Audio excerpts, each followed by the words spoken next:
Hi hello ನಮಸ್ತೆ. ಏನು ಮಾಡ್ತಾರೆ ನಮ್ಮ ಜೊತೆಗೆ ನಾನು ಮಧ್ಯಾಹ್ನ ಬಂದೆ ಅನುಕೂಲಕ್ಕೆ 2 ಗಂಟೆಗೆ. ಇಲ್ಲೊಬ್ಬ ಸ್ವಾಮಿ ಸಿಕ್ಕಿದ್ರು. ಅವರು ನಾನು ಊಟ ಮಾಡ್ತಿದ್ದೆ, ಅವರೇ ಕೇಳಿದ್ರು ಎಲ್ಲಿವರೆಗೆ ಅಂತ.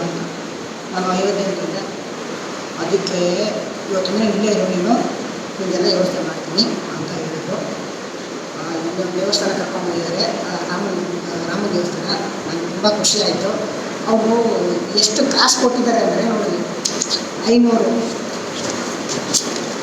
2 ನೋಟು ಸರಿನಾ, 100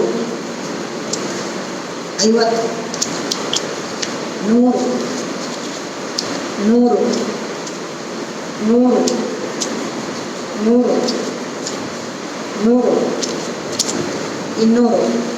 ಈ ದುಡ್ಡನ್ನ ನಾನು ಖರ್ಚು ಮಾಡ್ತೀನಿ ಅಂತ ತಿಳ್ಕೊಂಡ್ರ? ಖರ್ಚು ಮಾಡೋಣ ನಾನು.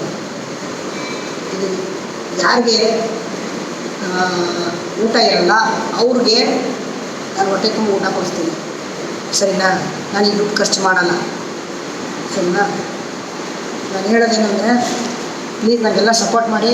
ಅಯೋಧ್ಯೆ ತನಕ, ಅಯೋಧ್ಯೆ ಕೇದಾರ್ನಾಥ್ ಎಲ್ಲ ಕಡೆ ಹೋಗ್ತಾ ಇದ್ದೀನಿ. ನಿಮಗೆಲ್ಲ ಆಶೀರ್ವಾದ ಸಪೋರ್ಟಿಂದ ನಾನು ಹೋಗಿ ಬರಲಿ ಅಂತ ಕೇಳ್ಕೊತಾ ನನ್ನ ವಿಡಿಯೋ ಇಲ್ಲಿಗೆ ಎಂಡ್ ಆಗುತ್ತೆ. ನನ್ನ ಯೂಟ್ಯೂಬ್ ಚಾನಲ್ ಇದೆ. ಯೂಟ್ಯೂಬ್ ಚಾನಲಲ್ಲಿ ನನಗೆ ವಿಡಿಯೋ ಲಾಂಗ್ ಹಾಕೋಕ್ಕೆ ಬರ್ತಾಯಿಲ್ಲ, ಅದಕ್ಕೆ ಶಾರ್ಟ್ ವಿಡಿಯೋ ಹಾಕ್ತಾಯಿದ್ದೀನಿ. ಪ್ಲೀಸ್ RM5 100,000 ಪ್ಲೀಸ್ ಸಪೋರ್ಟ್ ಮಾಡಿ. ಜೈ ಹಿಂದ್, ಜೈ ಕರ್ನಾಟಕ ಮಾತೆ.